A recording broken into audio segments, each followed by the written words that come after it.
nama saya Sermina, mahasiswi jurusan Tedris Kimia Yayan Batu Sangkar. Saat ini saya akan menjelaskan materi tentang asam dan basa. Tujuannya ada 3. Yang pertama, menguji sifat asam basa dengan kertas lakmus. Yang kedua, membuat indikator asam basa dari tumbuhan dan mengamati perubahan indikator yang sering digunakan dalam laboratorium. Yang ketiga, menggolongkan larutan asam basa kuat dan lemah berdasarkan pH. Rasa makanan yang berbeda disebabkan oleh sifat kimia makanan tersebut, yaitu asam basa dan netral. Asam adalah senyawa yang jika dilarutkan dalam air menghasilkan ion H+. Contohnya HCl yang bersifat aqueous menghasilkan H+ aqueous dan Cl-. Sedangkan basa adalah senyawa yang jika dilarutkan dalam air akan menghasilkan ion H-. Contohnya NaOH menjadi Na+ ditambah OH-. Untuk mengetahui apakah suatu larutan mengandung ion H+ atau ion OH- dapat diuji dengan kertas lakmus. Nah, kertas lakmus ini ada 2, yaitu kertas lakmus merah dan kertas lakmus biru. Adanya ion H+ dalam larutan dapat memerahkan kertas lakmus, sedangkan ion OH- dapat membirukan kertas lakmus. Berbagai bahan tumbuhan berwarna dapat digunakan sebagai indikator asam dan basa.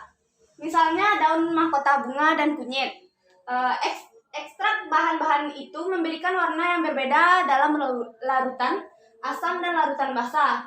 Derajat atau tingkat keasaman suatu larutan dinyatakan dengan istilah pH. Nah, untuk pH larutan asam kecil dari 7, untuk pH larutan netral sama dengan 7, dan pH larutan basa besar dari 7. Kekuatan asam basa dapat ditentukan dari pH larutan dengan konsentrasi yang sama. pH asam kuat lebih kecil dibandingkan dengan asam lemah, sedangkan pH basa kuat lebih besar dibandingkan dengan basa lemah. Asam kuat dalam air menghasilkan ion H+ secara sempurna sehingga mempunyai pH kecil berkisar 1-3. Adapun asam lemah dalam air akan menghasilkan ion H+ secara tidak sempurna sehingga mempunyai pH besar sekitar 3-5. Adapun begitu juga dengan basa kuat dalam air akan menghasilkan ion OH- secara sempurna sehingga mempunyai harga pOH kecil, harga pH besar berkisar 12-13. Sedangkan untuk basa lemah dalam air akan menghasilkan ion OH- secara tidak sempurna sehingga mempunyai harga pOH besar. Harga pH kecil berkisar 9-11. Alat yang digunakan yaitu tabung reaksi atau plat tetes, tabung reaksi, pipet tetes, lumpang dan alu, gunting, pisau, kertas lakmus merah dan kertas lakmus biru, dan indikator universal. Bahan kimia yang digunakan yang pertama air suling, air keran, air sabun batang, kapur barus, air jeruk nipis, kunyit, larutan gula, etanol atau alkohol, larutan deterjen, mahkota bunga berwarna merah, biru, dan putih, larutan cuka 1 ml, larutan natrium hidroksida 1 ml, larutan asam nitrat 1 ml, larutan asam klorida 1 ml, larutan kalium hidroksida 1 ml, larutan natrium klorida 1 ml, dan fenolflatein.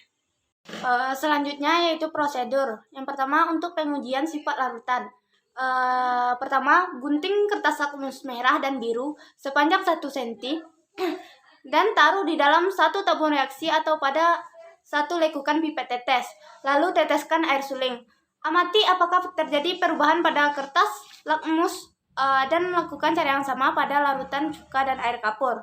Untuk yang B, lanjutkan percobaan dengan menguji larutan lain seperti larutan asam cuka, yaitu selanjutnya bersifat basa seperti air kapur dan yang bersifat netral seperti air suling. Prosedur yang kedua, membuat indikator dari tumbuhan dan mengamati perubahan warna, indikator Platein.